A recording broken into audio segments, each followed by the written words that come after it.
बिस्मिल्लाहिर्रहमानिर्रहीम अस्सलाम वालेकुम। अगर आप नाक के बढ़े हुए गोश्त से परेशान हैं या फिर आपको डॉक्टर्स ने ये बताया कि आपकी नाक की हड्डी जो है वो बढ़ चुकी है और उन्होंने आपको ऑपरेट लिख दिया, तो घबराने की बिल्कुल भी ज़रूरत नहीं है। इसका बिल्कुल होम्योपैथिक में सेफ इलाज जो है वो मौजूद है। आज की इस वीडियो में मैं आपको वही बताने वाला हूँ। लेकिन उससे पहले आपको ये पता होना चाहिए कि नाक का गोश्त आखिर बढ़ कैसे जाता है और किस चीज़ को नाक का गोश्त या नाक की टेढ़ी हड्डी का नाम दिया जाता है। और इसी बीच एक सिचुएशन है डीएनएस यानी कि डेविएटेड नेजल सेप्टम, यानी कि जो आपकी नाक की दरमियानी हड्डी है वो जब टेढ़ी हो जाती है, तो क्या होम्योपैथिक में ऐसी मेडिसिन हैं कि वो रिकवर करवा सके उन्हें? जी हाँ, बिल्कुल इन तमाम सवालों का जवाब आपको इस वीडियो में मिलने वाला है। तो इस वीडियो को लाइक कर दें, शेयर कर दें, सब्सक्राइब कर दें और ऐसे लोगों से शेयर करें जो नाक के गोश्त से परेशान है, जिनको स्नीजिंग प्रॉब्लम होती है, जो रात को सोते हैं तो उनका कोई एक नाक या फिर दोनों नाक बंद हो जाते हैं। तो ये वीडियो उनको काफ़ी हेल्पफुल रहेगी। सबसे पहले बात करते हैं कि ये नाक का गोश्त होता क्या है। नाक का गोश्त बेसिकली एक एलर्जी की सूरत में बढ़ जाता है जब आपको साइनसाइटिस की एलर्जी हो जाती है। आप किसी ऐसे एरिया में रहते हैं जहाँ बहुत ज़्यादा डस्ट उड़ती है या फिर आपके सराउंडिंग में बहुत ज़्यादा लोग जो हैं वो सिगरेट नोशी करते हैं या वो लोग जो होटल्स पे काम करते हैं और बहुत ज़्यादा मिकदार में प्याज कट रहा होता है वहाँ पे। तो आपको पता है कि ये चीज़ें वो चीज़ें हैं जो आपके नाक की इन साइड पे जो मेम्ब्रेन्स हैं उनको जाके छेड़ती हैं, यानी कि उनको सेंसिटिव बनाती हैं और फिर एलर्जी की सी कैफियत पैदा होती है और वहाँ पे जो आपके गोश्त है वो बढ़ जाता है, जिसे आप नेज़ल पॉलिप्स या फिर नाक का बढ़ा हुआ गोश्त या नाक की टेढ़ी हड्डी का नाम देते हैं। दूसरी जो मैंने बात की वो थी डीएनएस।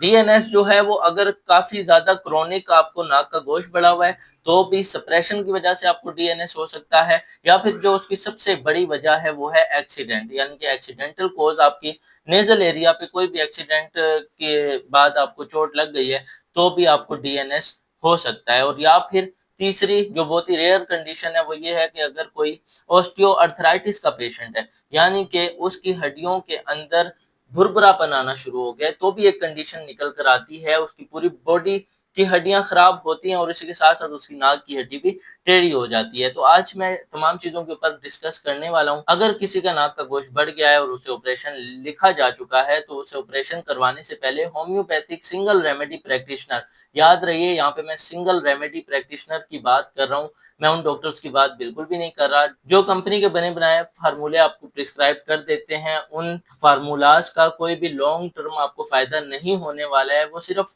एलोपैथिक मेडिसिन की तरह ही काम करते हैं। जब तक आप उनका इस्तेमाल करते हैं तब तक आपकी कैफियत बेहतर रहती है और जब आप उनको छोड़ देते हैं दोबारा से आपको मसला हो जाता है। तो यहाँ पे जो पेशेंट होता है वो कंफ्यूज हो जाता है कि होम्यो में तो परमानेंट इलाज होता है, मैं तो एलोपैथिक को छोड़ के होम्यो में आया था, तो फिर भी मेरा मसला हल क्यों नहीं हुआ? तो फिर वो तंग आके ऑपरेशन की तरफ चला जाता है। तो यहाँ पे उन्हें ये नहीं पता होता कि there are two types of homeopath जो सिर्फ फार्मूलाज प्रिस्क्राइब करते हैं और दूसरे टाइप के जो होम्योपैथ हैं वो सिर्फ सिंगल रेमेडी प्रैक्टिस करते हैं। सिंगल रेमेडी जो जेन्युइन तरीकाकार है आपके सिम्टम्स पूछ के आपकी पूरी कंडीशन को जानकर आपको दवा देना। अगर मैं आपको इन सिंपल वर्ड्स बताऊं कि अगर आपने पहचानना है कि कौन सा होम्योपैथिक डॉक्टर ठीक है और कौन सा होम्योपैथिक डॉक्टर ठीक नहीं, यानी कि जिससे हमें दवा नहीं लेनी चाहिए, तो उसका बहुत ही सिंपल सा असूल है। आप उनकी एक स्लिप कटवाएं और आप डॉक्टर रूम के अंदर चले जाएं और फिर आप उन्हें थोड़ा सा अपना मसला बताएं।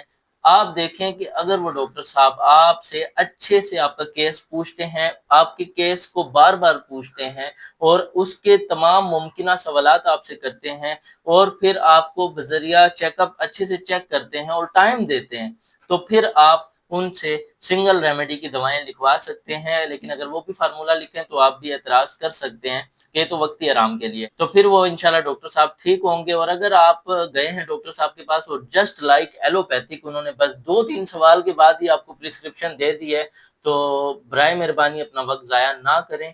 आप समझें कि second type of allopathic medicine पर आ गए हैं जो उससे तो बेहतर ही है, लेकिन फिर भी आपका मसला कभी भी हल होने वाला नहीं है। याद रहे कि होम्योपैथिक मेडिसिन रैपिडली एक्शन करती हैं, सही जगह पे जाके एक्शन करती हैं अगर आपका फिजिशियन ठीक होता है। यहाँ पे 2 टाइप्स के लोग होते हैं जो अपना मसला सही से नहीं भी बताते, उनके लिए भी प्रॉब्लम हो सकती है। तो आप अपना मसला फिजिशियन को अच्छे से बताएं और फिजिशियन जब उसे समझ ले तब उससे प्रिस्क्रिप्शन लें। हमारा टॉपिक था आज का नेजल पॉलिप्स। आपको जो 2-3 वजह बताई, इसके अलावा एक और वजह भी होती है, वो है आपका मैदा। जी हाँ, बिल्कुल आपने ठीक सुना। अगर आपका मैदा ठीक नहीं है तो वो इतना ज्यादा कीड़ा बनाता है, इतना ज्यादा बलगम बनाता है कि वो आपके फेफड़ों के साथ साथ आपके साइनसिस में भी भर जाता है और फिर आपकी बॉडी यानी कि आपका ब्रेन एक्टिव होता है और वो उस बलगम को बाहर निकालने की कोशिश करता है। वो बलगम जब भी बाहर आने की कोशिश करता है यानी कि नाक के जरिए या फिर गले के जरिए, तो आप जो है वो कोई ना कोई सप्रेशन की मेडिसिन खा के उसको वहीं पर जमा देते हैं, तो फिर क्रोनिक हो जाता है ये बलगम और फिर आपको साइनस की एलर्जी बन जाती है। अगर किसी का नाक का गोश्त बढ़ चुका है तो उसके लिए मैं कुछ यहाँ पर मेडिसिन बताने वाला हूँ उसके कॉजेस के साथ।